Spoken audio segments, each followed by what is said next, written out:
Very good afternoon. Welcome back to the UK Skills Partnerships SkillsFest25. Another session. This is session number 6 out of 11 that's happening this week. We've got another session at 4 p.m. today, and then 8 a.m. tomorrow, 12 noon tomorrow, and 4 p.m. tomorrow. And also, again, the last session on Friday morning at 8 a.m. It's a real pleasure to have you here. I'm Jonathan Ledger. I'm the Skills and Professional Body Specialist at the Department for Business and Trade, and I am a skills lover. That's the only thing I can describe myself as. Most people would call me a skills nutter, but skills lover is great.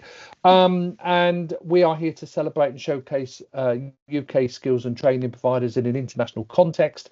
So we have some brilliant speakers today. Julia Stevens from Constructionarium, Tristan Kemp from ECTIB, AMRICC, Cathryn Hickey, Alistair Ware from Edinburgh College, and Fiona Horrell from Devon and Cornwall Training Provider Network. And we're going to do a Q&A session at the end. So once all the speakers have done all of their turns, we will have questions and answers at the end of the session. Now, rather than me delay anymore, let's dive straight in and get Julia talking. And that means we get on with the session and get to that Q&A section that bit quicker. So Julia, very good afternoon to you. Thanks for joining. Over to you. I'm Julia Stevens. I'm the Chief Exec of Constructionarium.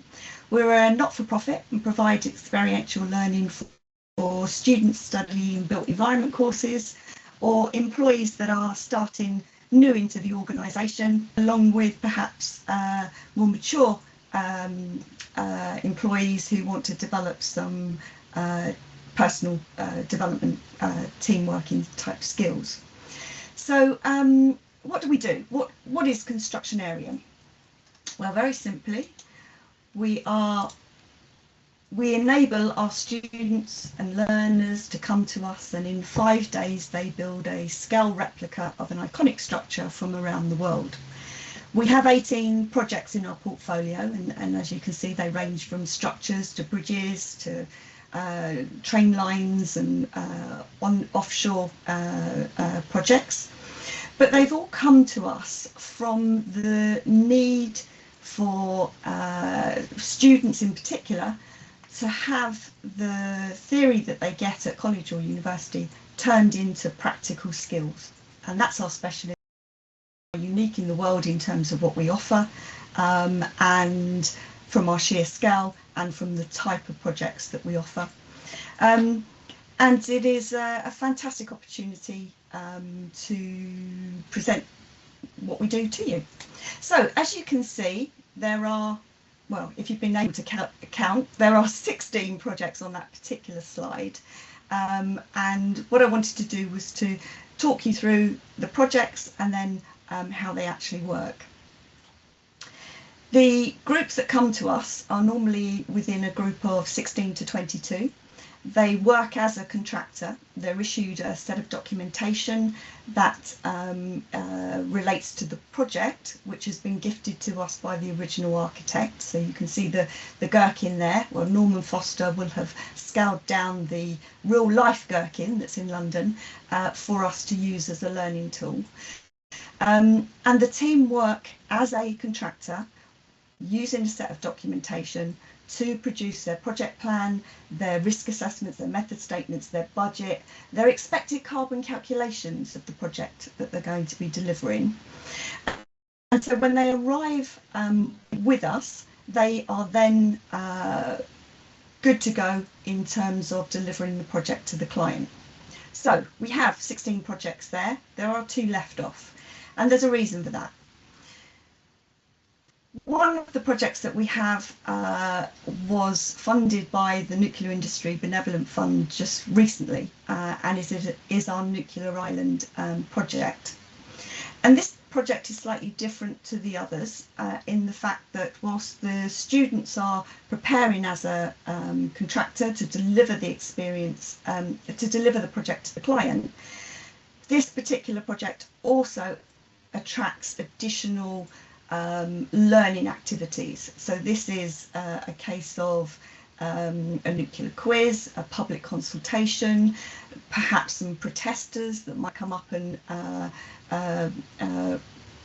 show some disagreement to nuclear industry being on their doorstep. And there is also the opportunity to embed the nuclear behaviours. So it is everything that goes through the gates is audited and controlled and measured to make sure everything is safe. So all our projects are providing that civil engineering, that construction, that built environment expertise, but this particular project has some additional learning activities. It's also worth referring you to our mini-mast footbridge.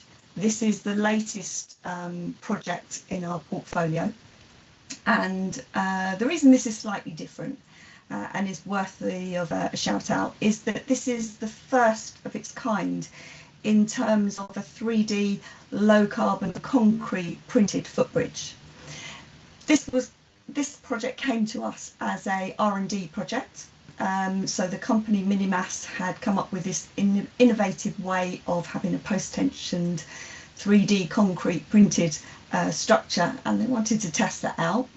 We have 19 acres where we do all our learning, so it was a great opportunity to use our facilities, go through that testing, and on the back of what they did with us, they've now won a contract to build this for scale over in Ireland next year. So the other 17 projects are all original ones scaled down for us, and this is the first one that's actually been scaled up. We're very pleased to be part of that. So I talked about the 18 projects that we've got. There are some of our projects, as we go through a process of decarbonising our site and our learning, offer a low carbon theme in terms of the experience that the students will actually get. And you can see those projects that are listed there. We are very much an outdoors learning environment. We have a 19-acre site, which you can see there, split into 4 zones, which means that we can have more than one organisation with us at any one time. And we are based in North Norfolk. So for those of you that aren't too familiar where that is, on the eastern side of England, about halfway up. Very remote. We're probably about, gosh, I think about 9 miles from the sea. So we do get 4 seasons in one day. And so we're often, you know, advising and re-advising and encouraging our learners to come to us with plenty of clothes, plenty of layers, so they can keep warm and protected. Our site itself has a number of different learning areas, which you can see there, and that means that we can have more than one organisation with us at any one time. It means that we've got dedicated areas. It means that learners aren't interfering with each other's week of experiential learning. Everybody is segregated in their respective groups, and also, more importantly, the plant and pedestrian segregation is key, because after all, we are a live construction site.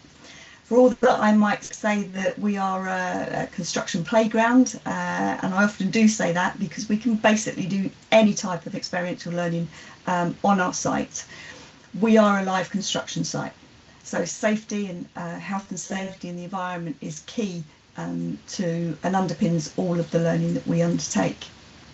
We are CITB approved, and it's great to see that ECTIB are on this session as well, because we hope to be approved by them in the very near future. All our delegates will also receive CPD accreditation as well.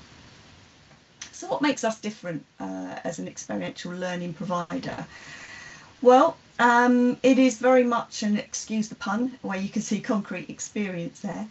It is very much about planning for the activity, doing the activity, reviewing it, concluding it, and going through that cycle time and time again. And what we find is our learners will go through this cycle probably 10 or 12 times a day as the activities unfold. And that's really important to understand, because our learners are absolutely doing everything. So I talked at the very beginning around the group size being between 16 and 22. They have assigned team roles, so there will be a project manager, there will be a construction manager, there will be a steel fixing gang, power tool operatives, health and safety manager, surveying setting out. Whatever the project is, there will be those roles that need to be completed by the students. So it means that they are responsible, accountable for the delivery of that project, but also that they get to work together as a team to be producing a project that is on time, to budget, and as required by the client. It's also worth noting that Texas A&M come to us from year on year. I think next year it will be the 14th or 15th year that they'll be with us. It's also worth noting that they come in two groups. One is very much part of a study abroad programme, and the other one is as an international field trip, and they come together in London and then come up to our site. On that top left-hand picture that you can see there, they're standing on a footbridge. That's Malau Viaduct footbridge, which is a road bridge over in France. They hold the record in terms of the completion. It was actually done in 4 days, and for precision, it was 0.04 mil out. So we're yet to have an organisation or a group of students that can actually build that.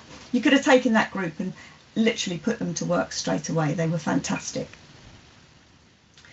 So why choose us? Well, as I talk about, we turn the theory into practice. We provide that unique hands-on experience.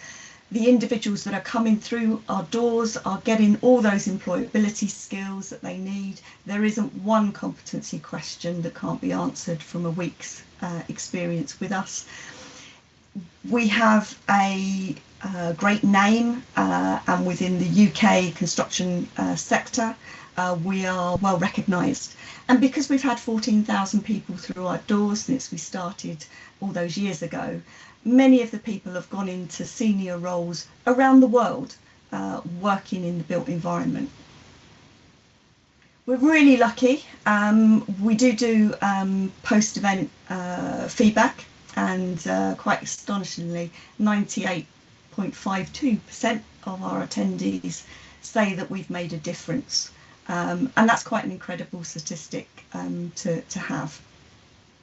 Quite a bit of a journey to go through in terms of getting individuals, groups with us, but it is quite a straightforward process, and we can take you through very easily in terms of what needs to happen. And we do this time and time again. Success on the Friday looks like this. All our projects have a wow factor, and that is the completion of the bridge or the topping off of the gherkin or whatever it might be. But we really encourage that celebration to happen. We also offer short courses, and you can see those all listed there, but they range from 1 day to 2 days, up to 5 days as well. And we're really delighted to be developing our portfolio into a wider accredited training provider. We have a number of organisations that use us year on, year out, and others that dip their toes in ever so often when they have the numbers. We talked about Texas A&M, you can see them at the top of the screen.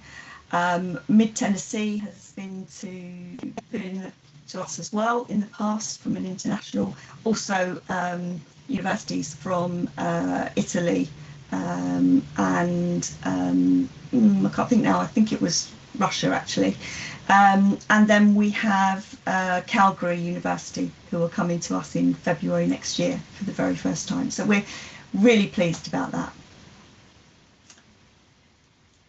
If you go onto our LinkedIn page or search LinkedIn Constructionarium via LinkedIn, you'll see a number of different feedback and posts about us, which we love to see and positively encourage. And this particular individual, Connor, he posted about our Anglia Zero week, and this is where they built a scaled replica of an offshore floating wind turbine and a house. This particular project on the Friday feature was where the wind turbine was winched out into position, connected to the house, commissioned, powered on, and it powered a domestic appliance in the middle of our site, which is some doing. So it was a great opportunity to read his experience and share his experience, which we're really pleased about. Now, I'm very aware that I've probably eaten up most of my 15 minutes with you. So here's my details. This is where you can find us on LinkedIn and all our social media. And on you can see on YouTube, we produced a video last year, which helps you to actually see the learning in action. Thanks so much for your time. Really appreciate it.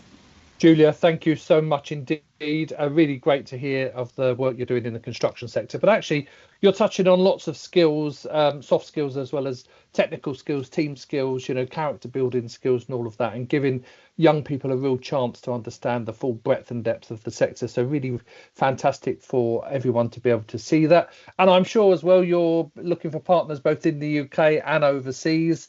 So anyone watching can connect with you, whether they are looking for commercial activity overseas or just to actually send a few students or something to you. So do connect with Julia. Great to have you here, Julia. Do stay around though. We will have some questions and answers for you at the end of the block once all the speakers are done.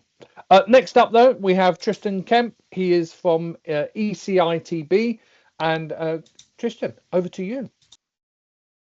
Thank you, Jonathan.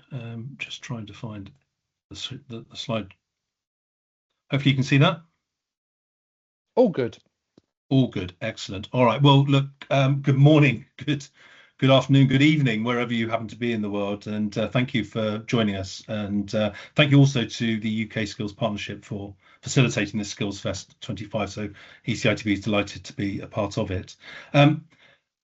My name is Tristan Kemp. I'm head of commercial, which covers UK and international for our company. What I plan to do this afternoon is just to talk a little bit about ECITB, just to give you some context about our company and what we do. Then I'm going to look at 2 case studies because I think they're interesting and it might pique your interest. So about ECITB. So ECITB was formed about 35 years, well, just under 35 years ago, and it was created by the UK government to address the shortfall in the skills shortage within the engineering construction industry.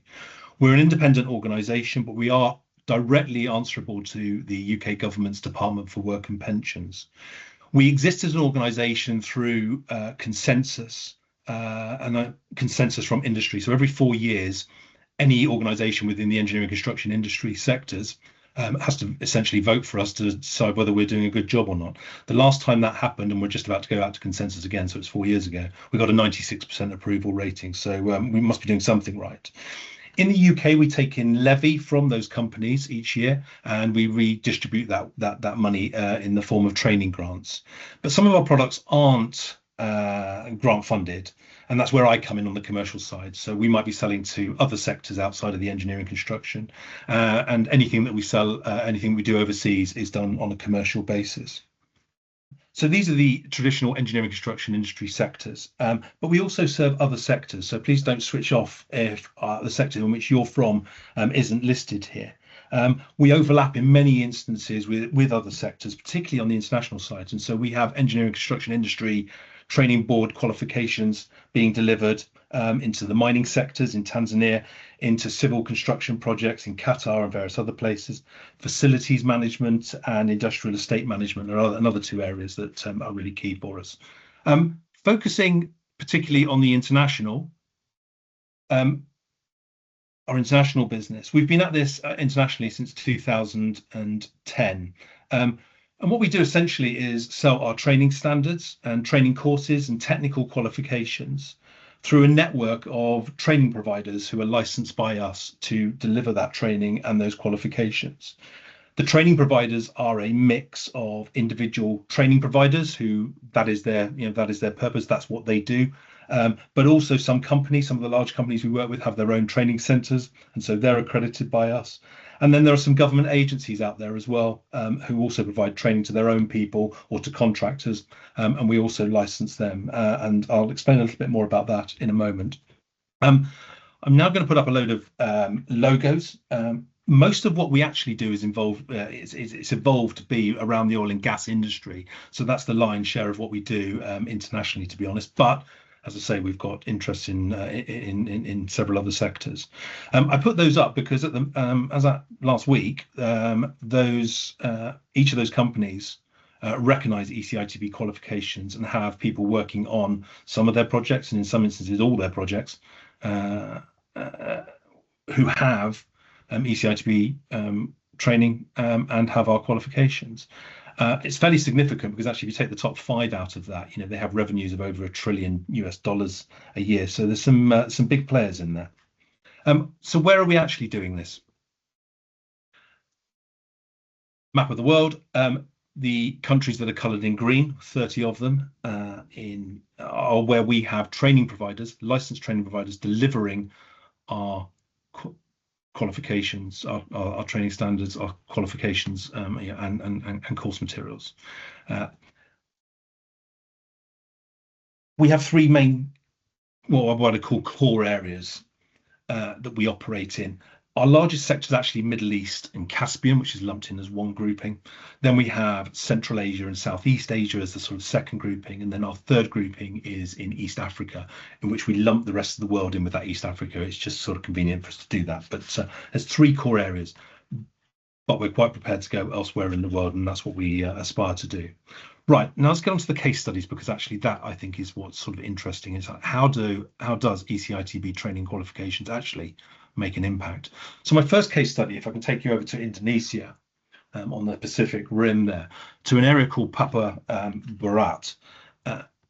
It's right at the eastern end of the Indonesian islands, and to give you an idea of scale, it's roughly the size of Wales, if that means anything to you, or about twice the size of Cyprus. But it's only got 60,000 inhabitants, so it's sparsely populated. It's underdeveloped economically, but it has enormous oil and gas fields that were discovered in the early 2000s and under it. But for the local population, there are few employment opportunities, and those who do have employment are involved in subsistence farming, essentially, a majority of which, and there certainly isn't any technically skilled workers, or there wasn't any technically skilled workers there.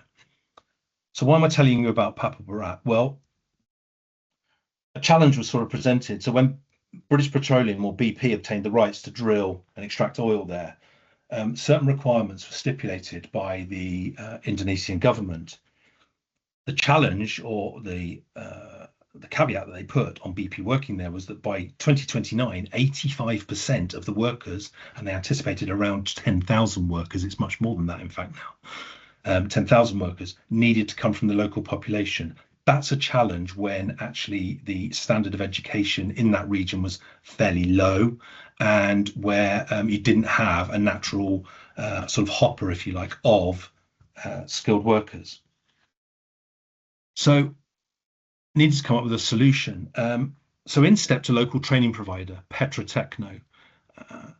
They got in contact with the federal government there, or more specifically the National Professional Certificate Agency, or BNSP, who were also speaking with local government, and between them they sort of came up with an idea that they might be able to set up some sort of, for want of a better phrase, a boot camp where they could take youngsters, young adults, 16 to 21-year-olds primarily, and train them in a range of skills.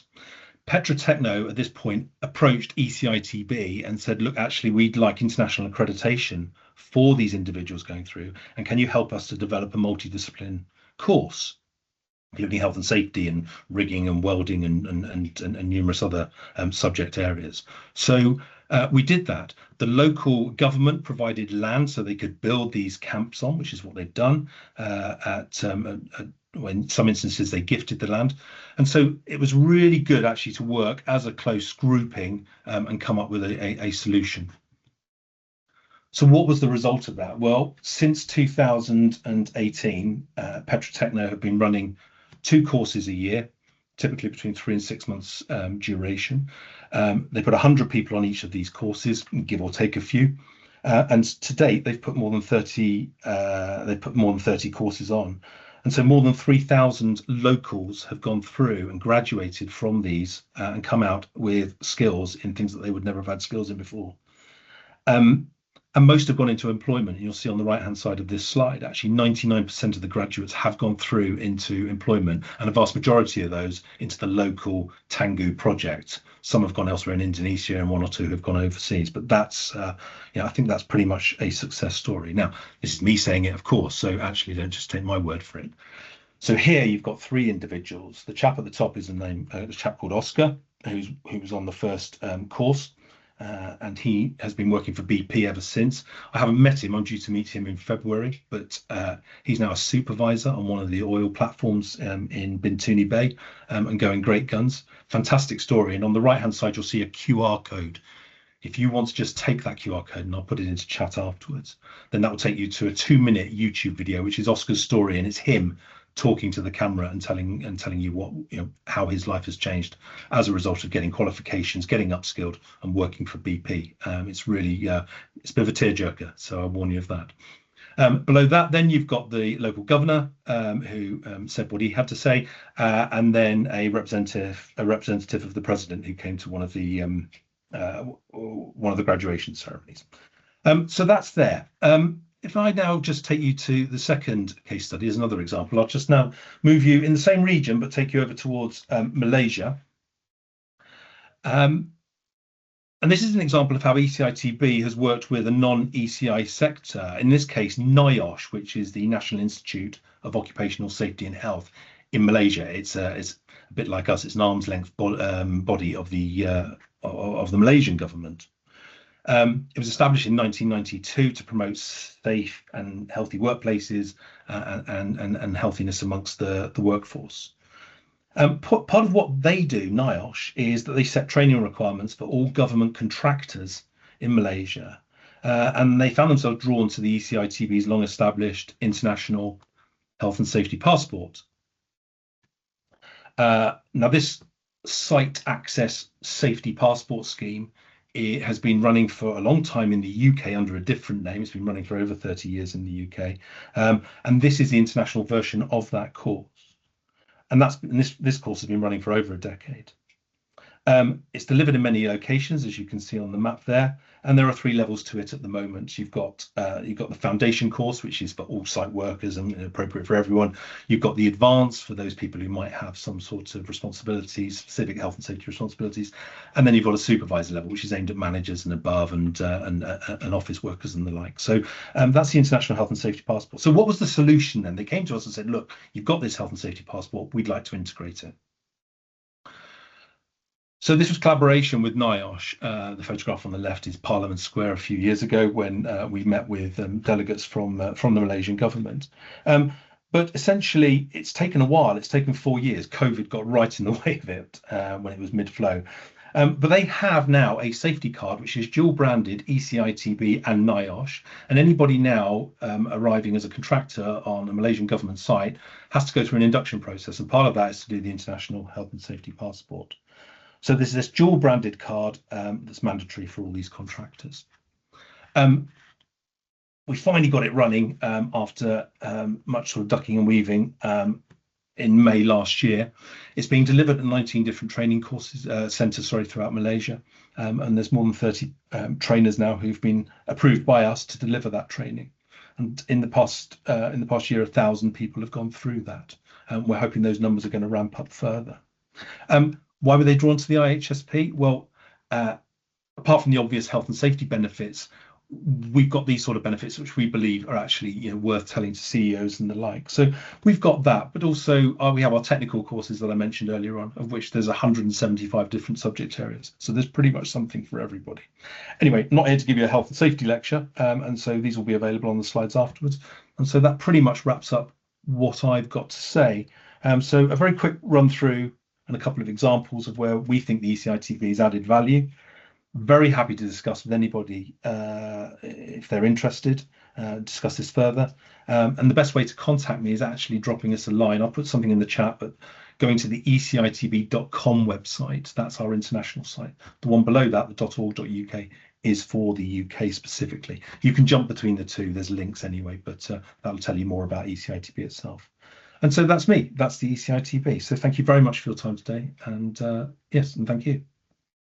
Tristan, very, very useful, very interesting. You do cover a lot of construction type sectors, don't you? There's a lot of infrastructure within the range that you've got and a lot of countries that you're now working in. In terms of taking on new projects and new scope, how would organisations from overseas be able to do that? Is it just a case pick up the phone, or do you do some kind of scoping work before you begin working with them?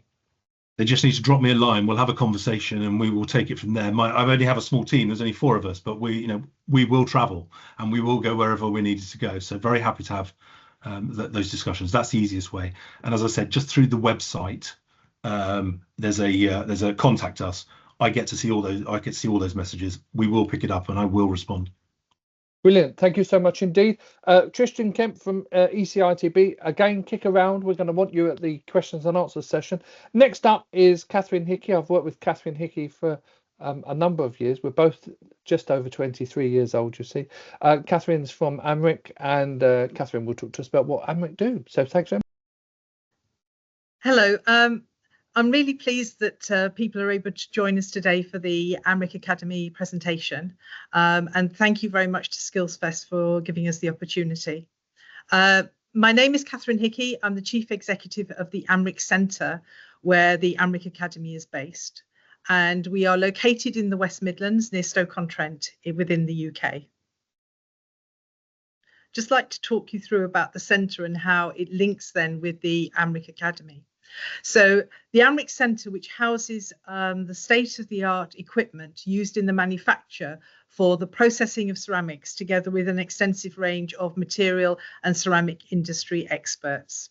It is the UK Centre of Excellence for Ceramics Development, and we bridge the gap between academia and also the ceramics industry. It supports the future of ceramics and also the advanced manufacturing sector. And the AMRICC Training Academy is actually housed within the AMRICC Centre, which gives it some key benefits. And this gives it unique access then to the equipment and expertise that we have within the centre. We regularly welcome UK and international visitors from a broad mix of industries, reflecting the diversity and the relevance of our work. And since the development of the AMRICC Centre, training in terms of skills and knowledge development has really been at the heart of all of our activities, from training of new material scientists and ceramicists to upskilling existing workforce members. Then companies are specifically asking for our help to train their workforce. So why the AMRICC Academy then for our training needs? It's because our training is directly meets the evolving skills needs of the advanced materials sector. The AMRICC Academy has been built with what we call global reach and accessibility in mind, really then supporting both ceramics and the material science sector for its training requirements. And it's been done in the way to have both high quality and flexible training activity. Our dedicated online platform then serves learners across industries and geographies, and it's guided by expert facilitators and tailored learning pathways. We act as a one-stop hub, and the AMRICC Academy is able to bring together both content from leading partners that we work with and international specialists to help workforces across a range of industry sectors then to upskill. Professionals both in manufacturing, research and industry can actually gain access to then the up-to-date knowledge that they require. So why is this so important? Ceramics is actually a global material. It's used in every country, across cultures and industries, from homes to very high tech. It's actually vital for daily life, as well as infrastructure and also in innovation, and regardless of economic scale. So while some regions of the world lead in production and exports, others in imports, but across all of it, then ceramics serve global needs. from house building materials to traditional pottery, to advanced engineering such as aerospace, energy, healthcare and batteries. Ceramics do connect then communities across the world wide, and specifically their use is really increasing, and we can see that the advanced ceramics sector and market, which was about 148 billion in 2023, is actually projected to double by 2032, with 42% of that global market driven by the Asia Pacific region. And the AMRICC Academy is actually working with clients across the globe. So just what are those applications that ceramics are used for, to get a better understanding of this? So as a truly global industry, here are some examples both of applications and also industries. If we look at the traditional part, then we're talking about tiles and tableware, sanitary ware, bricks, all which are a core to daily life and infrastructure worldwide. In terms of industrial ceramics, this includes refractories and construction ceramics. These are essential for high temperature processing, such as making the molten metals, and also structural resilience. The advanced ceramics are the engineered ceramics, which are driving then innovation now in defence, aerospace, healthcare, energy, electronics and automation. And in addition, all of these industries do need to be future ready, enabling smart manufacturing and materials for the fourth industrial revolution. We also have training in this specifically geared for advanced materials. Many of our new industrial challenges of sustainability and also the move to net zero and alternative energy sources require operations in extremely harsh environments. Such environments require then the use of ceramic and ceramic-based composites, because other materials just do not survive or offer the right performance. So really then, if we look at the challenge that we have, our discussions with international clients have told us that there is a significant lack of knowledge and skills related to advanced materials, including ceramics. This gap in both ceramic manufacturing companies as well as companies in other industries and sectors using both manufacturing ceramic-based materials.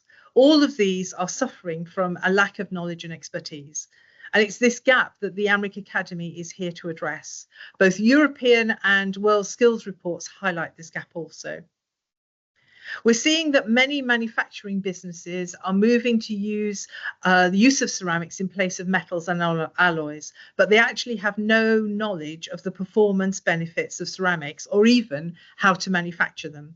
So a direct replacement is often not possible. And that's where the AMRICC Academy can really help. So our solution, what is our solution that we've developed? It is an international training platform with bespoke training in ceramics and ceramics-based materials. Some examples are shown in the slide. A number of global companies, both from UK, USA, Europe, and the Far East, are already partnering then with the AMRICC Academy to upskill teams across their organisation. We support new starters, early careers, experienced staff and technical teams. Training is customised to their operations, covering specific manufacturing operations, machines and also product portfolios. Feedback has been consistently positive, with teams reporting stronger capability and confidence as a result of the training that they have received through us. As the AMRICC Academy is located with the AMRICC Centre, this then gives unique access to scale up and pilot size equipment for training purposes. And this is typical of the equipment that would be found in the ceramic manufacturing sites, including the same size. Therefore, training through the AMRICC Academy is directly relevant to all ceramic manufacturing businesses. So how do we work? we work very closely with clients to identify skills gaps and co-create relevant training content. Courses are available both in person and online, and we also have a hybrid feature where, with a facilitator, we can use them to lead an online training course, adaptable to perhaps a team schedule and also locations. Training is built around real-world use cases to ensure immediate relevance and impact, and modules can be customized to specific equipment, processes, and business goals. Just like to highlight now some of the expertise that we specifically have in the whole of this area. So the AMRICC Academy's courses are created in consultation with foremost industry experts aimed at tackling emerging industry trends. This includes the move to digitization and Industry 4.0, as well as sector-specific onboard training to ease recruits into new fields of work. Our team has extensive experience in real-world applications, so offers access to valuable insight during the courses that guarantees the course applicability both from theory into practice.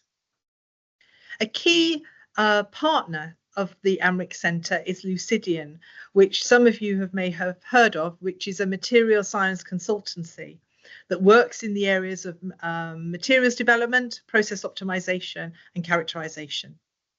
Their breadth and depth of insights, knowledge, and experience has also contributed to the AMRICC courses. And with the experts who have worked within the ceramics sector for many years, together with our experienced and qualified trainers, we're able then to produce content that is really relevant and engaging and takes into consideration different learning needs and abilities. I'd just like to now highlight two of our flagship courses. So the first of this is the Introduction to Ceramics and Advanced Ceramics. This introductory course covers key details of traditional ceramics, forming a foundation to build on to develop then an understanding of advanced ceramics, material properties, and different applications. Also, by exploring the manufacturing routes that make and develop advanced ceramic products, the learner will really start to understand why the items are produced in certain ways, and also the types of properties and uses that they can have. The varied applications of advanced ceramics from household items to aerospace will also be covered. The learner will also gain an understanding of material properties and how these then can be used to determine the best material for a given application. The second course that I'd like to highlight then is that of a beginner level course, which is an introduction for the learner into the principles of artificial intelligence, machine learning, and data science. It provides an overview of how they are used in the ceramics industry and also the wider material science applications. Understanding about the different types of data and how they can be stored, processed, and analysed. Also, including telling the learner and learning about what makes good quality data and why it's important to balance quality and quantity within data sets. The course also includes an introduction to data modelling, providing an overview of different types of model, the key steps in model development, and why model training is important in the development of digital twins for ceramic production.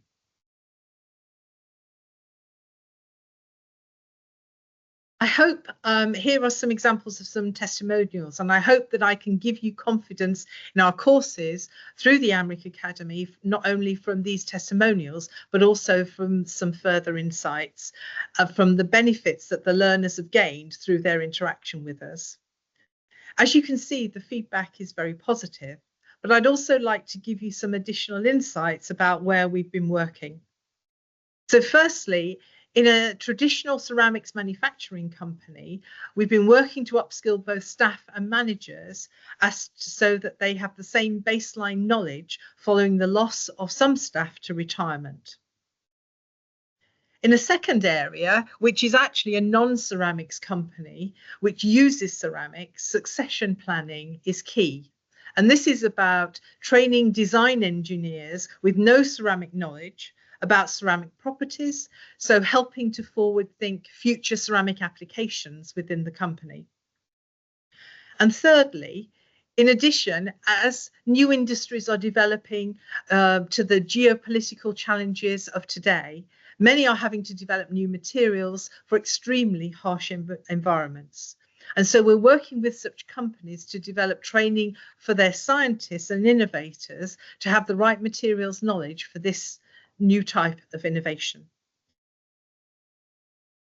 So lastly, I'd really just like to thank you all for listening. Here are some contact details for me, and I would be pleased to answer any further questions that you might have as well. In addition, here we've got, it's possible through the QR code on the slide to actually register to the Academy for regular updates on webinars, events and new courses.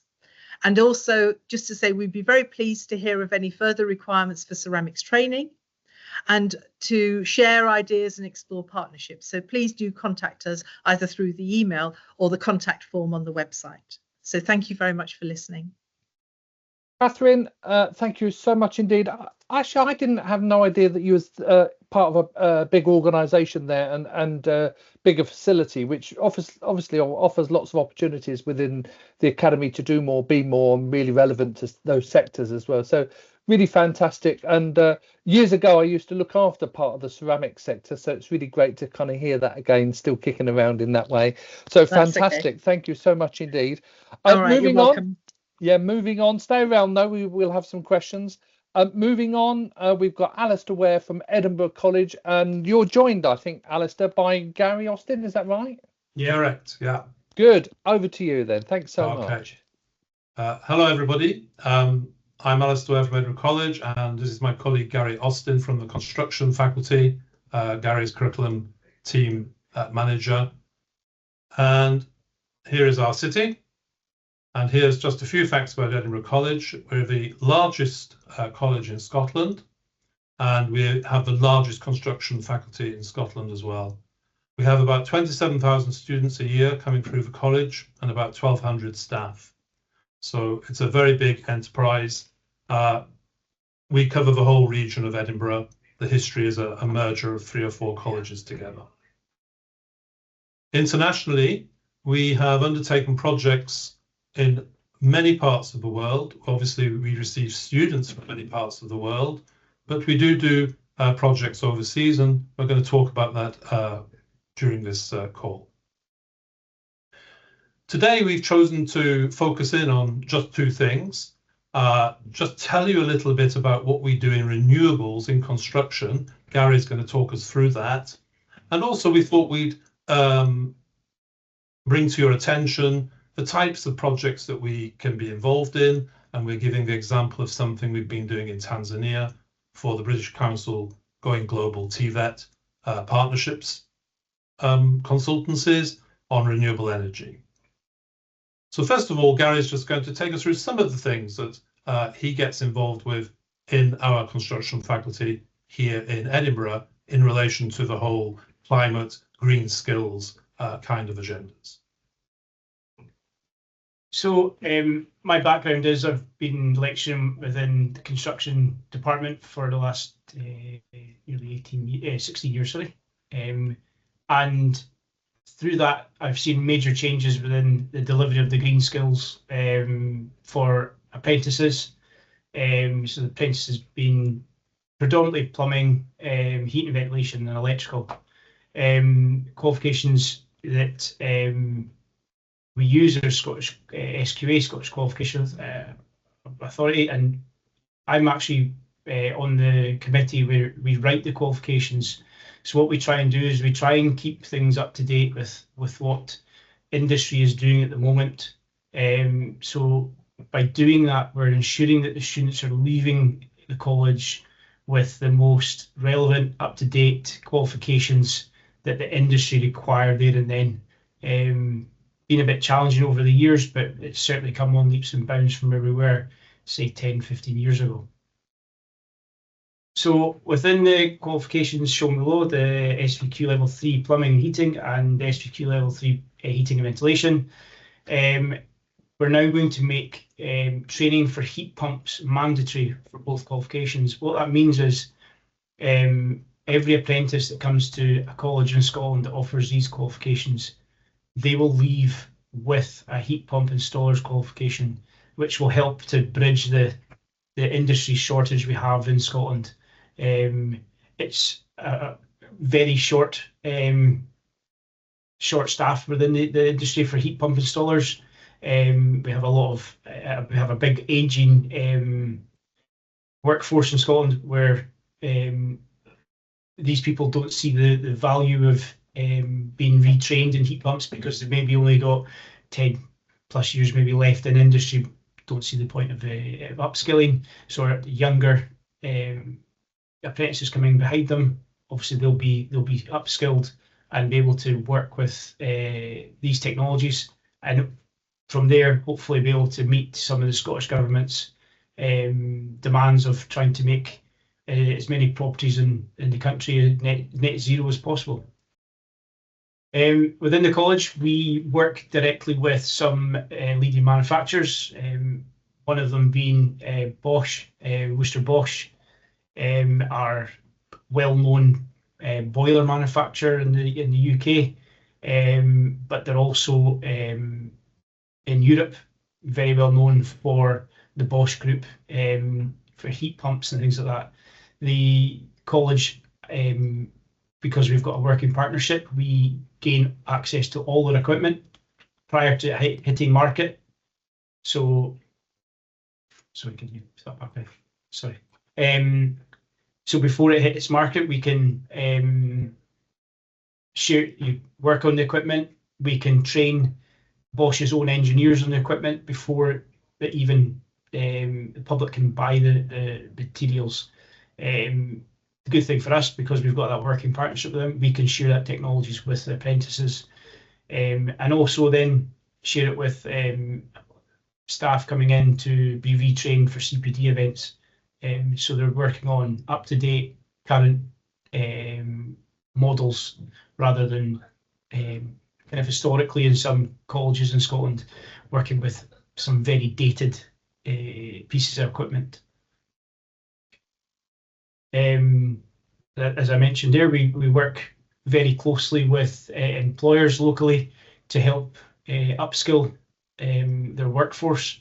It's something that some companies take very serious. They want to ensure that all staff have the knowledge to know that they're doing things correctly.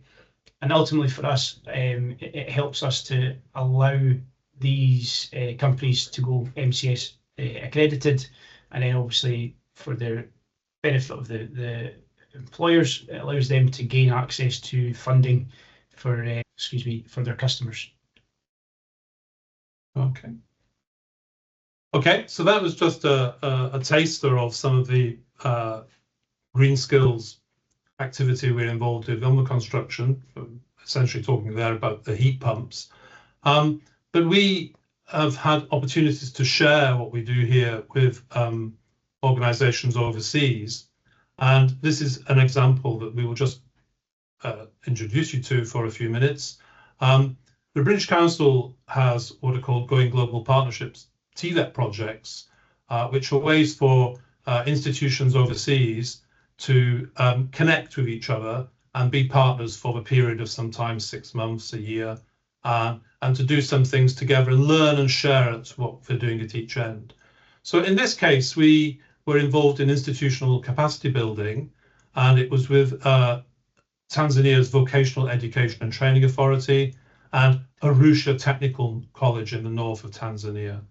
And the whole project focused around renewable energy fields, and that included electrical, hydro, solar technologies. And these were national priorities in Tanzania in terms of climate change. What did we actually do? Well, we focused very much on improving industry, employer engagement, entrepreneurship relationships around the renewable energy activity. And these were things that Edinburgh College was quite experienced in, quite skilled in, and equally the same in improving work placements and improving industrial attachments, and how our partner college in Tanzania might do that.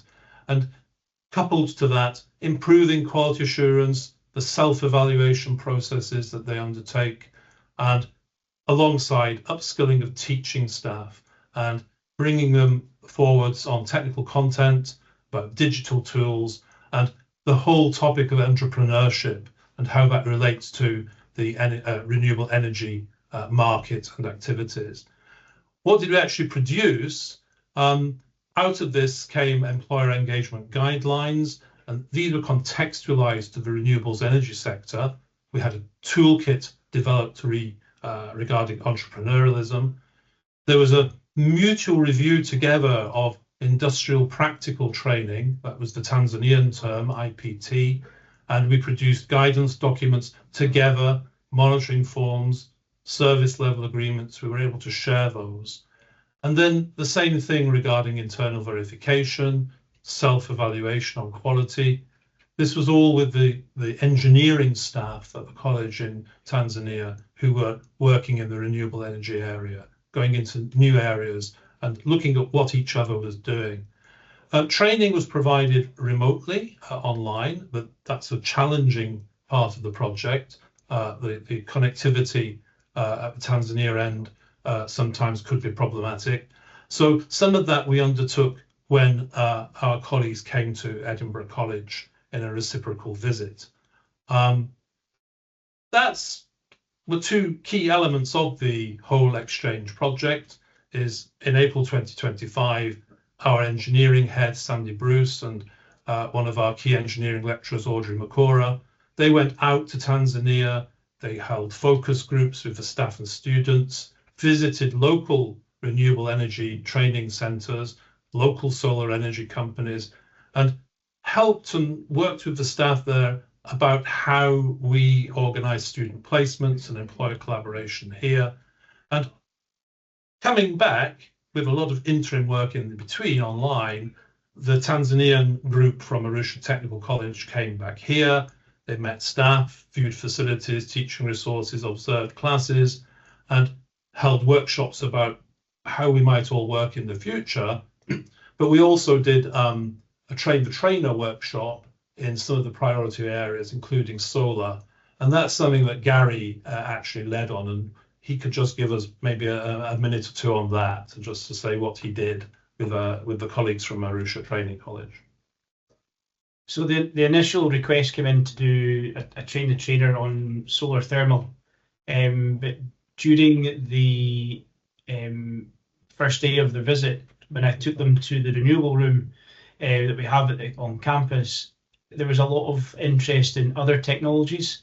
So we decided to cater the training for what they would like to do that day. So we talked about solar thermal for domestic installations and how compared to how things are done in the UK and how they're done in Tanzania. And then we talked about other technologies that we use in the UK and how we can integrate these together. Talk about solar PV, heat pumps, biomass. So the interest was really good from there. We had one of the members of the group that were across was a electrical installation lecturer. So really keen to know how we do things in comparison to how they do things. Then we talked about delivery methods. So even talking about how to get these technologies that are in our workshops into the hands of students when we're maybe doing remote delivery. So I demonstrated some remote methods that we use. For example, having kind of GoPro style cameras on the lecturing staff while they're doing maybe some training on equipment, and having video links set up for students to watch, demonstrated how we actually did that, which they were quite keen to take going forward, and being able to introduce that into their own learning. They did indicate that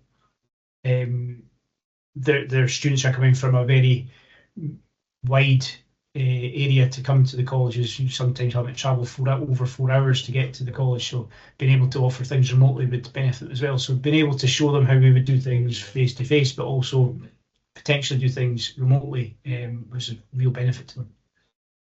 Okay, next slide, Jonathan, please. Thanks for helping us out. So these were the sorts of best practices shared. We did a lot of work together on employer engagement frameworks. We shared quality assurance practices, and certainly there was an upskilling of teaching staff all around the context of renewable energy. Next slide, please, Sir Jonathan. So from our perspective, we just wanted to show you what we're doing in the construction area, how we have had some international activity on that kind of project. Obviously, we're interested in other kinds of projects as well, more commercial collaborations. These are grant-funded types activities, the British Council work in Tanzania. Staff development, curriculum development, joint programs. These are all areas, TVET consultancy, that we look to work in internationally from Edinburgh College. Last slide, Jonathan. That's it. And so this was Gary and myself. Gary is a much younger man, he says. And we've given our email addresses, and we will be putting materials into the SkillsFest website via Jonathan Ledger so that people can access some brochure material. Thank you very much for listening to us, and hope you found something of interest there. Thank you. Thank you both very much indeed. Actually, really, really interesting, and because of the scale of what you do and the breadth and depth. But also, you gave a really good example there in Tanzania. I don't know if you want to talk any more about that. I mean, there's lots of areas that you covered, and it struck me that it was everything from really understanding the client needs all the way through that process in terms of capacity building, developing the right kind of programs locally, and then supporting them in terms of implementation. Is there any other work that you did around that project? No, I think we've covered the key things that happened.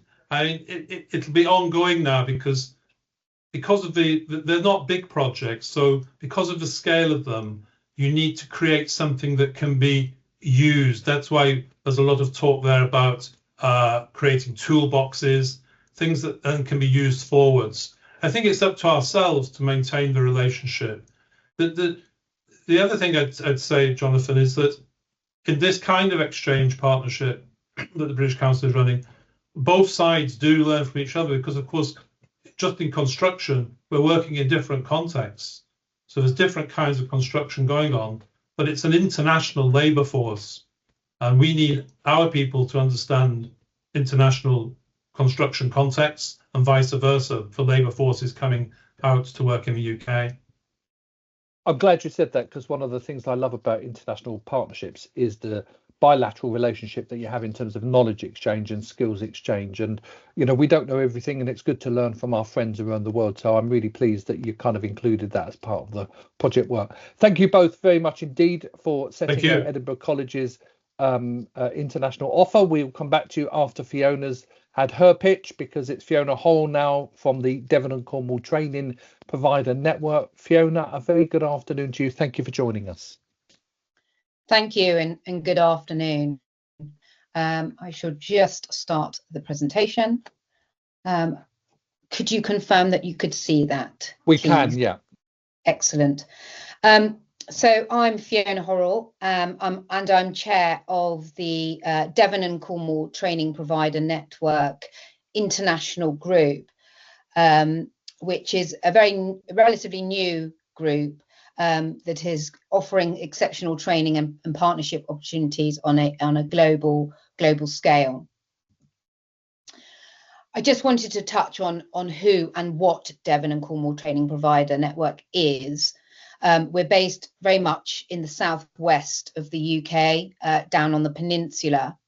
It's about three hours west of London, and offers a peninsula that is very much sea bound. We have a coast of the north coast and the south coast, with some areas of outstanding beauty within it, which means really that we specialise in the blue and green sectors, and we have very much like rural, city and coastal regions, meaning that we offer and we specialise in very specific training, as mentioned, in the kind of green and blue sectors.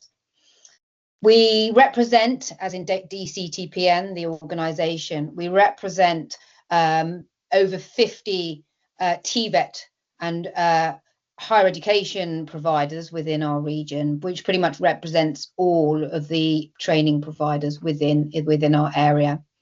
We are not for profit, which means we are impartial for all of our members, and we act as a lobbying voice and a direct routes into government in terms of educational practice. We have some world-leading members within our organisation, which I will come on to in specific in terms of the DCTPN International Group, but we do have world-leading organisations. So DCTPN International was formed back in the early summer, really, as we recognised the move to sell the southwest of the UK in terms of our international provision, because we have an incredible breadth of knowledge and outstanding provision in terms of our partnership. And what we're here really to focus is the green and blue skills. And what I mean by the green and blue skills are the green, recognised renewable energy, construction, so changes within the kind of construction industry and engineering industry to meet the sustainable development goals that the UN has set moving forward. And also the blue skills. So we very much, as I mentioned, we have the coastal region. So we're focusing on kind of the marine and maritime skills, kind of the ocean in terms of research and development, and marine autonomy, as well as offshore wind and those capabilities moving forward. So we're very much positioned within the UK for these areas specifically. This is just an example of the membership within DCTPN International. We have 12 organisations on our group. I haven't included all of their logos on here because some of the organisations have spoken at SkillsFest25 already, and I wanted all of the other organisations to be showcased as well. I'm specialising here. The three on the top: Focus Training International is heavily involved in construction training. We've got the University of Exeter, who is a Russell Group university, in one of the top 150 universities within the UK, and have a huge amount of expertise within the renewables, and are in our group to act as a renewables partnership in terms of renewables engineering. And Exeter College we have here, who has just been awarded one of the 10 technical excellence colleges that the government has just announced in the last week, and they represent the Southwest Construction Technical College. We have other providers, we have other universities, we have quality assurance organisations, we have TVET colleges and TVET independent providers as well.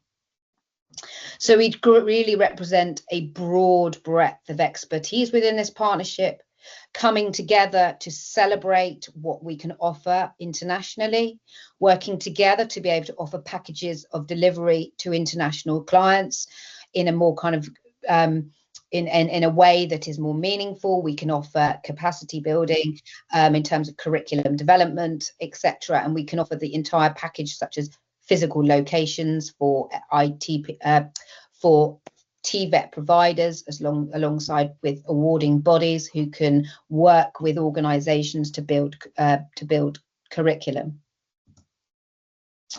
So as I've just mentioned, really, what we can also provide, we offer training and education at all levels across the partnership. As I said, we have universities, we have a lot of TVET providers, and we can offer tailored and bespoke programs. And I'm focusing here on construction and for the green and blue sectors within kind of the marine and maritime, renewable energy and green construction. And we can tailor programs according to employer-led provision. So we do a lot of work internationally and for governments and partner colleges and TVET providers, and building programs together within these sectors for organisations. So we're very much an organisation that can work with partners to deliver very much meaningful responses in terms of the blue and green sectors. So what else can we support? We can do train the trainer. We've done a lot of work around training the trainer, working, and I'll come on to it in a bit. In terms of Malawi, we've been working with principals of TVET organisations to build capacity and building on a centre of vocational excellence models, and looking at leadership practices. We can offer guest lectures and masterclasses within these sectors. We know that our TVET providers and our higher education universities are very keen to get involved in guest lectures and masterclasses, particularly around the renewable energy area. We have 2 awarding bodies within our partnership here around curriculum development and accreditation, and have specialist knowledge, particularly within the green sector and green construction. And they operate internationally, so have a huge amount of experience, and that's NOCN and NCFE. We have some really deep-rooted knowledge as well within the partnership and the organisation in terms of digital transformation, particularly with partnerships with Google and looking at how Google education can be utilised within organisations on a global scale that can operate for sector-specific work as well. We offer industry-focused professional training. So again, just mentioned, we can work with organisations, so partners on bespoke training that we can put together for international clients that operate, can be online, it can be a blended learning approach, or delivered face-to-face. We also have led, well, not many of our projects that we've all delivered have been involved in student and academic staff exchange. We have many, as I mentioned, TVET providers, which are what we call in the UK as further education colleges, and independent training providers, which part of the vocational network where we can host students and send students. We've been involved in international funding opportunities such as Turing, where we can send and host students abroad. And we know that we are actively looking for opportunities all the time for our students within our partnership, you know, and to partner with international overseas providers. I just wanted to touch on our experience to date, because I think this helps with context, with who we are and what we do. We've undertaken partnerships in Morocco, looking at supporting in new curriculum and student and staff exchange within the new renewable energies, particularly looking at solar. We're looking at offshore wind, and really focusing on the curriculum development and capacity building in terms of supporting upskilling of staff. We've done a lot of work and still ongoing with work in Nepal. We've established Exeter College's model of the Green and Skills Advisory Board in Nepal, which is a national public and private partnership which exists of their Ministry of Education alongside their representatives of private sector, as a panel to take forward the Green Skills Initiative, and driving forward a change in curriculum, which is going to see a real boost for green skills opportunities for individuals in Nepal. And that's an ongoing process, and we're looking to support that over the next 2 or 3 years. As I've already mentioned, we've got the University of Exeter, a Russell Group university within the organisation, and I'm touching on this just because they are also moving in very much to the skills sector within the UK. Universities recognise that skills and the skills agenda is really important. So we've developed a partnership with the University of Exeter and Kathmandu University, building on the back of our Green Skills Advisory Board work we do there, to look at how we can work together around renewable energy and renewable engineering. So we're looking at undertaking some masterclasses, academic guest lecturers, looking at project-based learning methodologies and pedagogies, and sharing that work in terms of both Nepal and in the UK.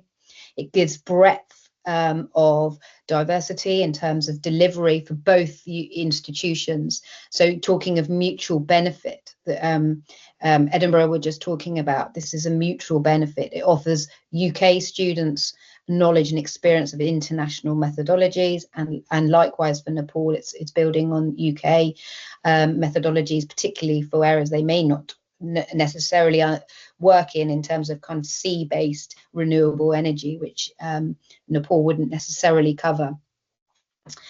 We are facilitating a bid currently to the British Council to extend our work in Morocco around green construction, building on the experience and in the model that we have with Exeter College and City College Plymouth in terms of their technical excellence college model, and hopefully supporting our work in Morocco.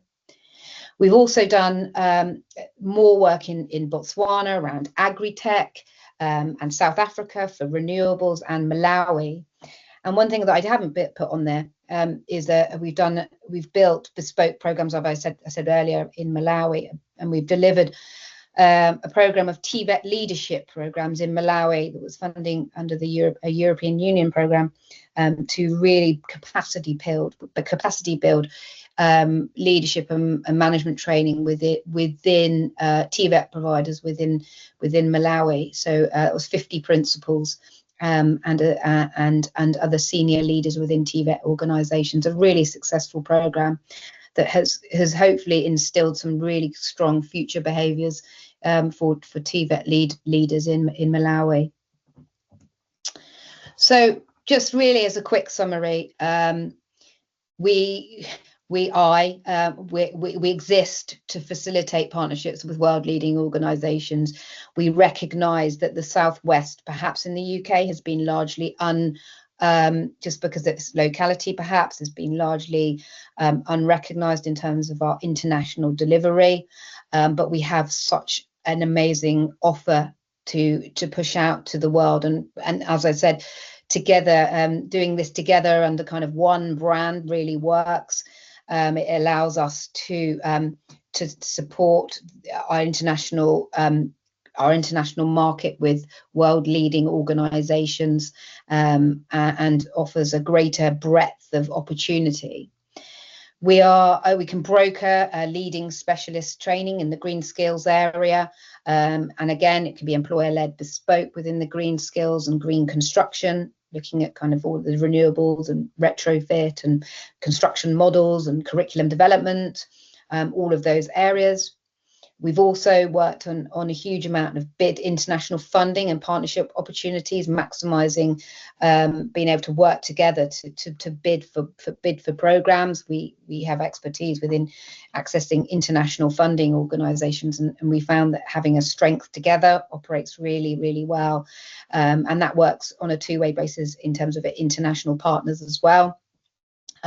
So we found that the experience there is really strong. And as I said, we have institutional governmental capacity building aspects. So we can offer support on an institution basis, so a TVET provider partnership, or we can offer support in terms of capacity building at governmental level, in terms of TVET change and policy implementation. And we have experience. That's me. That's my LinkedIn. Thank you very much for listening. I've kept it relatively short, so that in case I was the last on and I didn't know if time would overrun, so I went short specifically. But this is me. That's my LinkedIn. As I said, I am DCTPN chair, but I also operate a specific consultancy organisation for the TVET sector. But I have worked 15 years plus in international education. And that's my email address and our DCTBN website. So thank you very much for listening, and I appreciate it. And I think this follows with Q&As afterwards, Jonathan. So I'll hand back to you. Fiona, thank you so much. Great to see such a consortium coming together of world-class expertise and some good examples in there, which I love. So that's always good. Much better to try and demonstrate your brilliance through, real life examples than just talking about all the things that you could do, might do, should do. If we can have all the speakers back on, so Julia and Tristan and Cathryn and Alistair and Gary, that would be fantastic. We have a few questions that have come in through the pipe work, so let's try and tackle some of those questions. Dare we? Okay, so I'm just negotiating with all of my screens to make sure that I see all of the questions on screen. Good, right. So in terms of delivery models, when you're working with international clients, do the delivery models change or vary? For example, hybrid type activities. So some qualifications and training will be delivered by hybrid methods, meaning kind of in the class and maybe using online activities. But there are quite a few countries that don't really like hybrid on its own. They struggle to see how you can develop and qualify skills when you're working remotely. So I wondered if somebody wanted to say anything about how they're kind of dealing with that, because maybe it is just that you're doing a lesser mix of hybrid.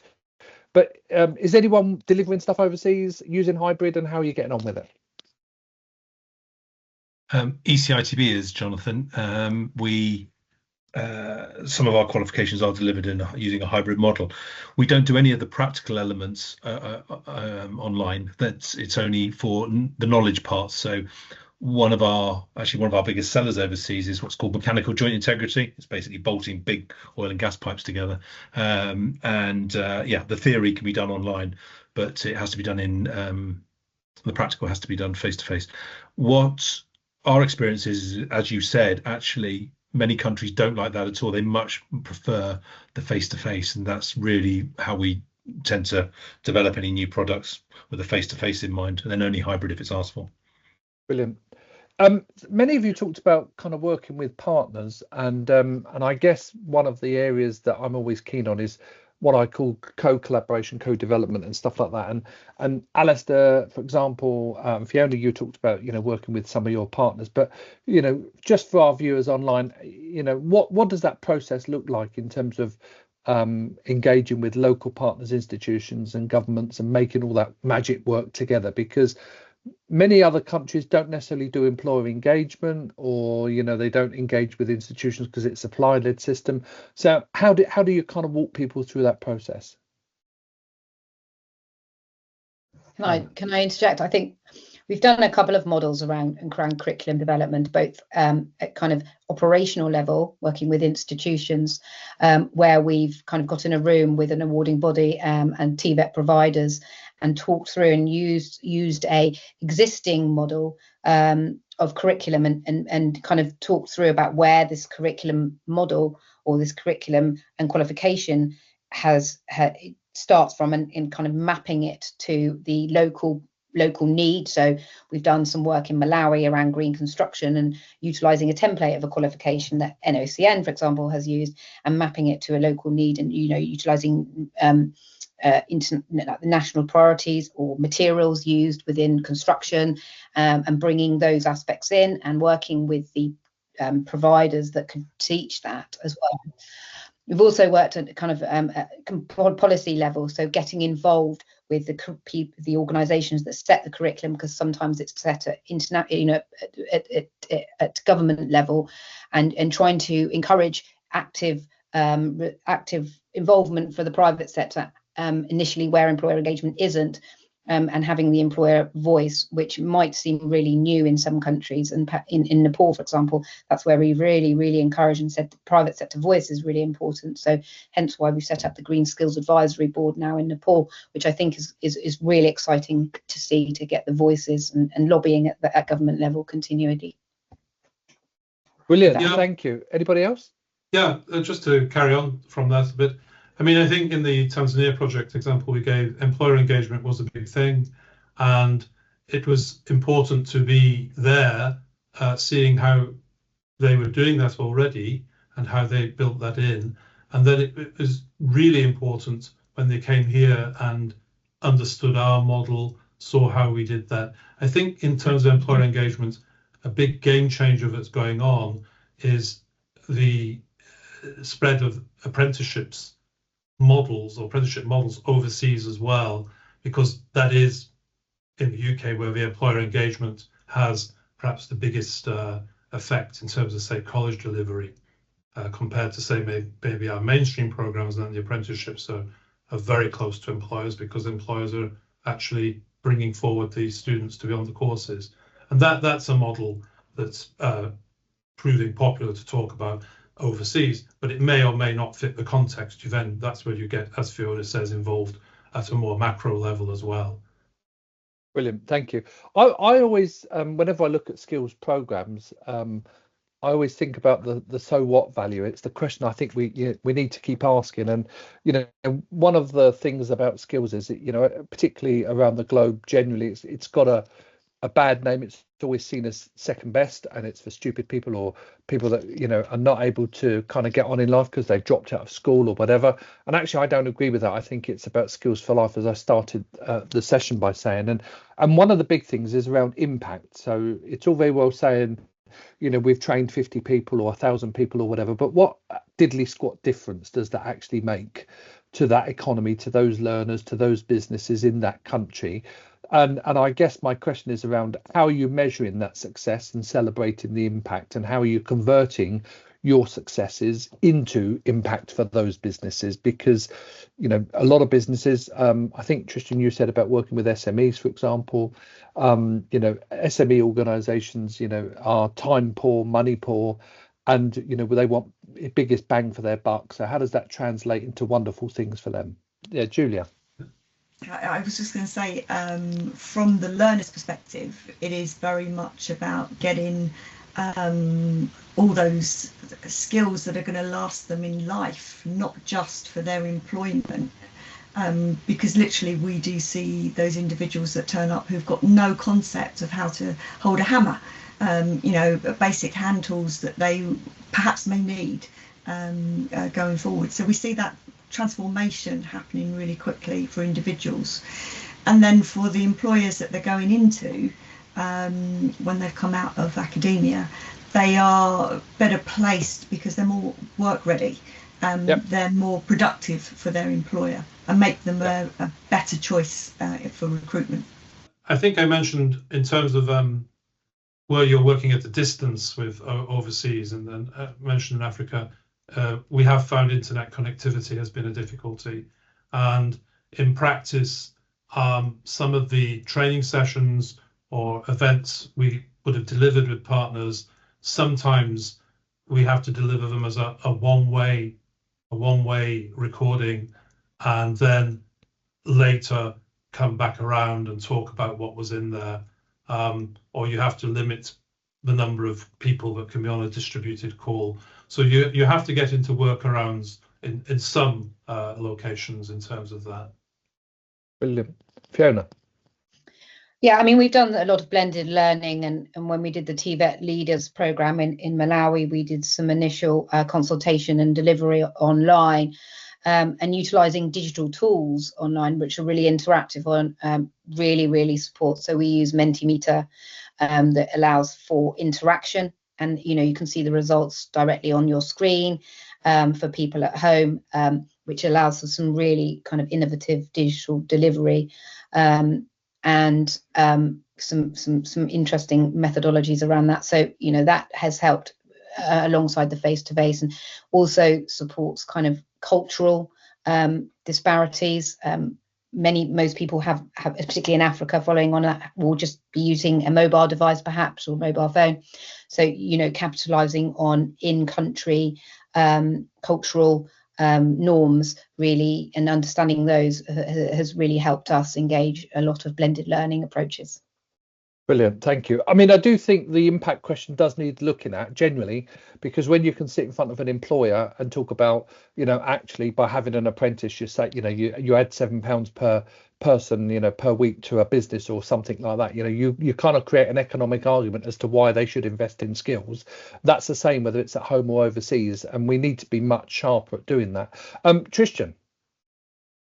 Yes, Jonathan, it was just really a point about some of the, one of the challenges we found operating overseas has been around translation of course materials, and that has been a challenge for us. The way we found it to work for us, because our qualifications are very technical in nature, it's very often you can't just give course materials across to a translation service because they don't have the knowledge to be able to translate it correctly in that technical speak. So we found actually our training providers have been very, very good at that and doing that for us. But some areas English is widely spoken, in other areas it's much more challenging. At the moment we're trying to get in more into China, quarter of the world's population, and very few English speakers there. So it's interesting actually, because in the week we've got some English language providers, and we've had a couple already, but a lot of English language providers now do vocational English or English for a specific purpose. So this would be English language programs that are more about learning the engineering terms or more about maritime terms, because it's lovely knowing where Buckingham Palace is and where's the phone box and where's the station, but that's not exactly going to help you in your job. So that real focus, and so if you do need some connections into that, Tristan, we've got some in the UK as well that would be really, really useful. Cathryn. That'd be great. Just to add in terms of impact, we're currently in the process of trying to do some impact on the training that we've developed, but just, shall we say, qualitatively, there's a couple of things. First of all, as part of the work that we've done, we introduced a level 6 apprenticeship, which has really enabled then people to stay in our local area, but also it applies sort of internationally, to actually do material science rather than specifically have to go to a university. And that then has had real impact about developing higher level skills in an area where traditionally they wouldn't have done that. And I think the other area is the fact that we find in the whole area of around materials, people perhaps can be in a manufacturing environment, but then there's an opportunity within their work or other industries to get other jobs, but they need that wider understanding of not just where the materials they've been working on now,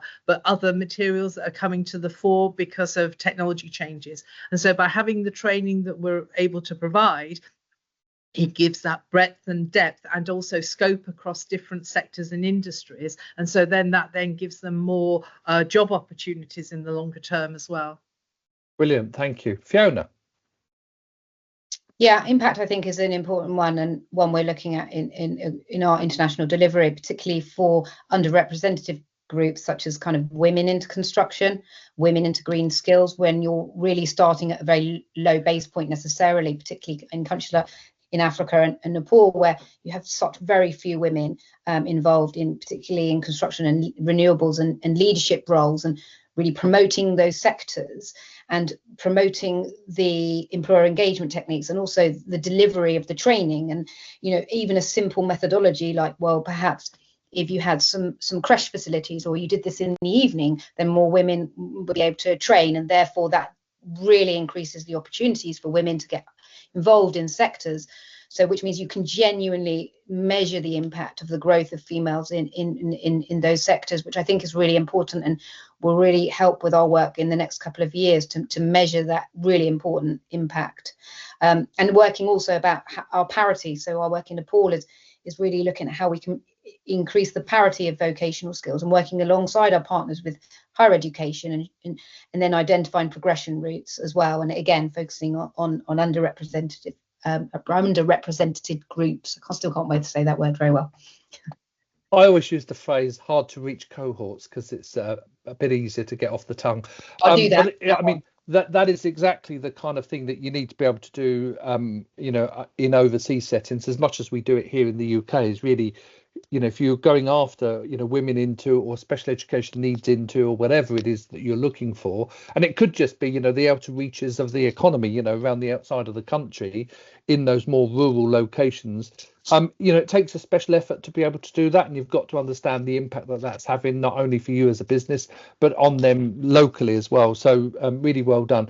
Cathryn, I wanted to throw a question at you, and this might apply to others, but I think in your space it really does apply, and this is about industrial sectors. So obviously the UK has got an industrial strategy which has 8 sectors, and by the sounds of it, and listening to what you were saying, you kind of bleed across all 8 in some respects.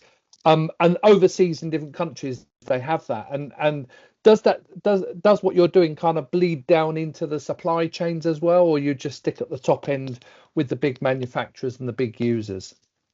No, the obviously the training has come about. Really, we had what we call a strength in places bid. So where as part of that, we actually had a consortium of organisations working with us, and that was obviously tier 1 suppliers, manufacturers, as well as then the supply chain in terms of smaller companies. And so the demand for the actual training in the first instance actually came from across the board, both large companies and smaller SMEs, obviously here in the UK, to say that we are really struggling to get this information, and also to train our workforce as people retire, to keep that knowledge, but also to really update it for what is happening now.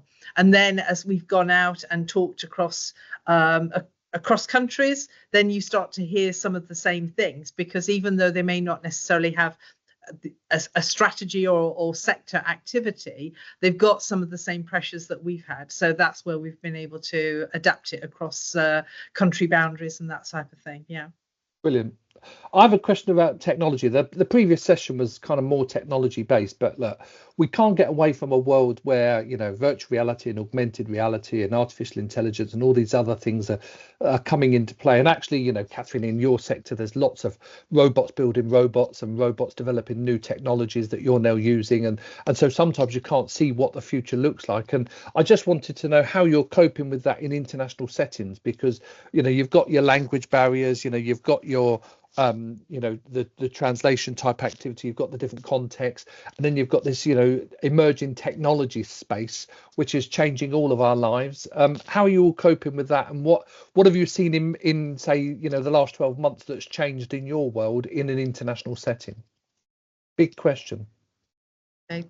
I can probably kick off. 2 of the areas that we've been working on is effectively use of machine learning in terms of data. So that's been about how can you use data to potentially predict perhaps what type of work or experiment should happen, so it helps you to plan out more effective work within the laboratory type of environment, rather than have to do lots and lots of tests and evaluation. The other area we're working on is developing models of equipment and models of manufactured pieces, because within ceramics, when you process them, typically ceramics what we call shrink, and it's taking account of that shrinkage before it happens, so that you don't have as much wastage. And so we've been working with a number of universities to actually develop models of the piece as it goes through its processing, so that we can actually predict what it's going to be like in advance of it actually happening. Yeah. And Julia, your programs are really kind of hands-on, in many respects. But of course, technology is creeping into the construction industry, and I guess its early doors was things like BIM, business information management. That was kind of the early doors version. But you've advanced a lot since then. So what goes on in your world? We're in the process of actually digitalising all our activities. So that is moving our projects over to the digital world. We traditionally, our learners learn from a 2D drawing, but we are in the process of digitalising those. And as I say, with the whole construction sequence and process, so the interface with the fictitious client that they're building for can be done a lot quicker, a lot smoother. But it adds that value. And just picking up on the earlier point about how do we work that with international students that come to us. We do it reasonably well through webinars, setting the scene and providing those briefings, and then the exchange of information where their project plan and their costings and so on and so forth, that's submitted electronically to try and give more of a simulation of what it's like when you're building globally. Yeah. And do you work with organisations like Metaverse Learning to create kind of AR type environments that you can use as part of your programme? Not at the moment, but it's certainly on the radar to head towards, for sure. Yeah, I think it's just one of those things we've all got to start looking at, right? You can't, you Yeah. can't just take the traditional path anymore. It's got to be quite diverse. Alistair and Gary. I was just going to say about at this end, in terms of virtual reality, we've been working with virtual reality on welding. This is coming out of the wind farm activity we're connected to with Inchcape, ICOL. And also we've been getting involved in some robot work with the Robotarium at Heriot-Watt University. And this is to do with how you sort of hold and move construction materials. So these are new areas that we've been feeling around in. In terms of our enacting those internationally, that's not something we've done, other than this sharing of expertise in these forms of partnerships that we've done with the British Council and could do in the future so far. I think the reality is, though, isn't it, that all technology, might change your delivery model and all that, but it changes you as an organisation, right? Because you have to look at things in a slightly different way to be able to deliver it. Often you've got less staff, you're under more pressure and all of that. So there's quite a lot of reasons for using technology and bringing it in, but it does change you as an UK organisation. And that means your tutors have to keep up to date and all of that as well with it. And, they struggle everywhere in the world with that, let alone us in the UK. Sorry, Jonathan, just on the virtual reality for the welding, for example, in the heating and ventilation qualification, they still have to do welding steel. And we use the virtual reality welders as a kind of starting block. So by the time we actually get into the workshop, they know how to do everything. They know how to set up machines. They know. It is fantastic. What it means is that workshop can now be utilised for other activities as well. So we're actually been able to deliver more courses because of just our technologies have been made available for us to use. We're saving on material. The students are getting a far better experience than 5 years ago. Now, I tell you, Gary, that's exactly the kind of impact you need to start monetising as well, because if you're saving material, how much is the value of that material? That kind of offsets against the cost of any programs. And I've seen some welding stuff, where they use touch rods on screen and things like this, and you can learn 90% of welding without the dust, noise and risk, right? So that's the great thing about doing online technology. There's a whole bag of stuff. Yeah. The lovely thing about it as well is when we've set it up, it records obviously your scores of different parts of the welding, and the students get really competitive about it.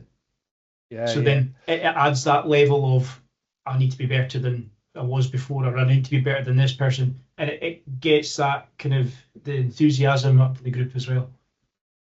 I just came back recently from Indonesia, and there was a study that was done in Indonesia on, if you like, younger people and their modes of learning and the types of learning and the problems that they have, because the COVID kids kind of struggle more than maybe we did, in the 1980s,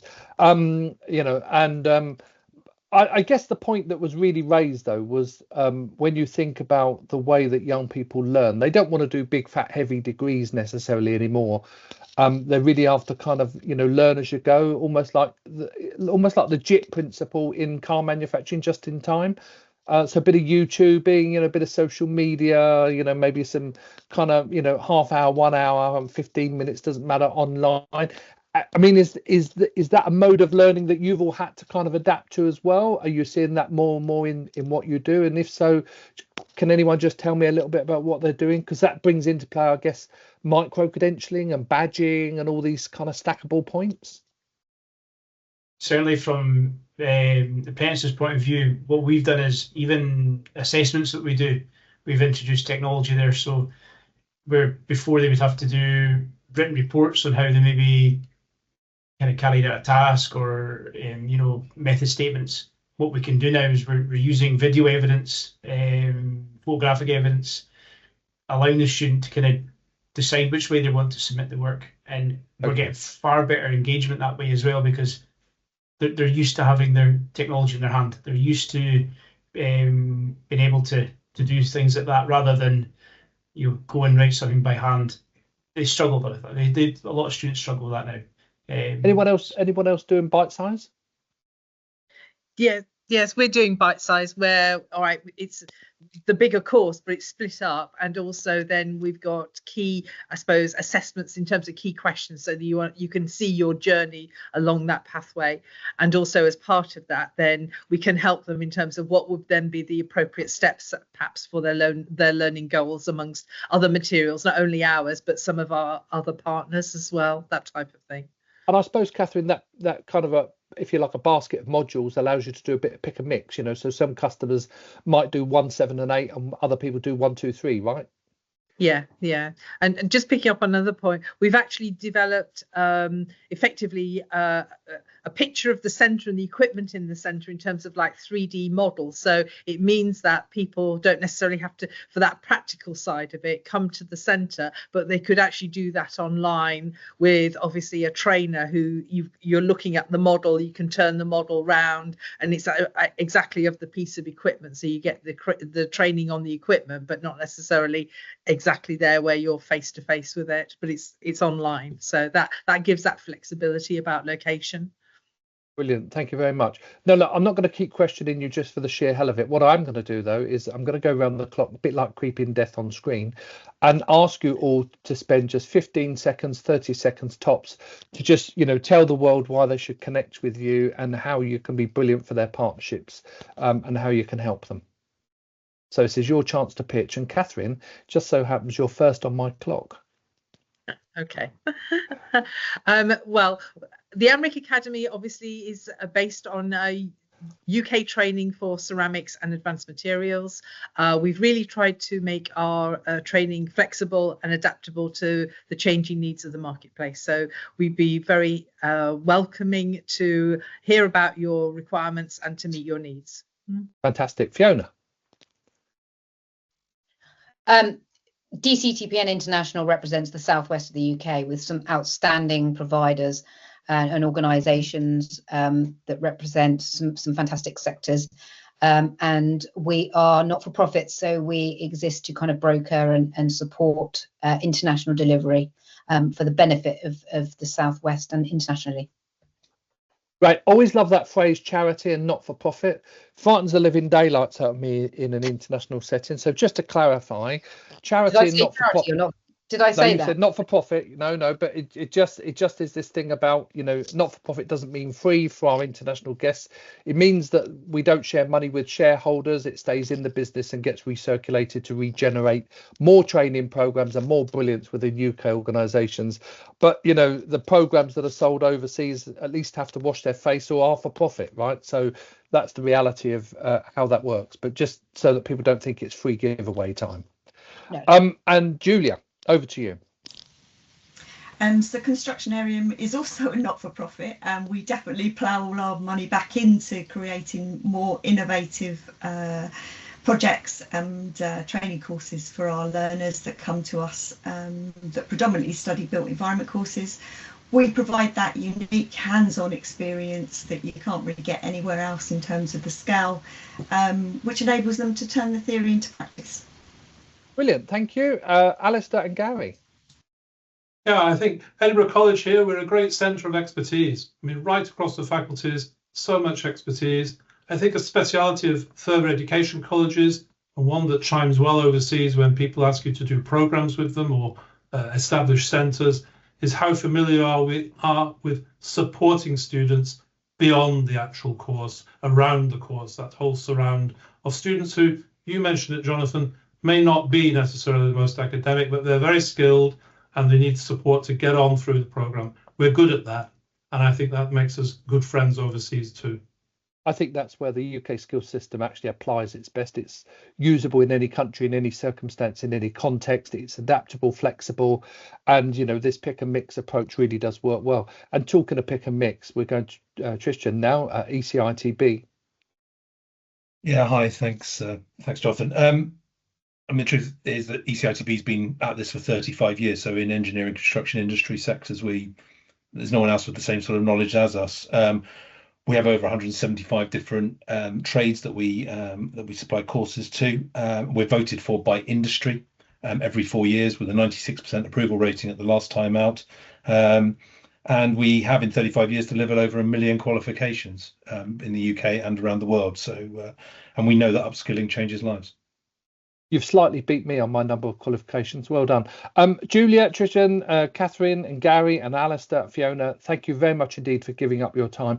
Just a reminder to everybody that we have another session this afternoon on SkillsFest at 4 p.m. and tomorrow we are back at 8 a.m. sharp as well, 12 noon and 4 p.m. and then again on Friday at 8 a.m. That'll be the last session. This session's been brought to you in partnership with the UK Skills Partnership and the Department for Business and Trade. It's been my pleasure. I'm Jonathan Ledger, Skills and Professional Bodies Specialist within the Department for Business and Trade. Thank you all very much indeed. Do come back, do watch some of the other sessions, different speakers, different times, different topics. Thank you very much indeed to everybody. Thank you. Thank you. Thank you. Thank you so much.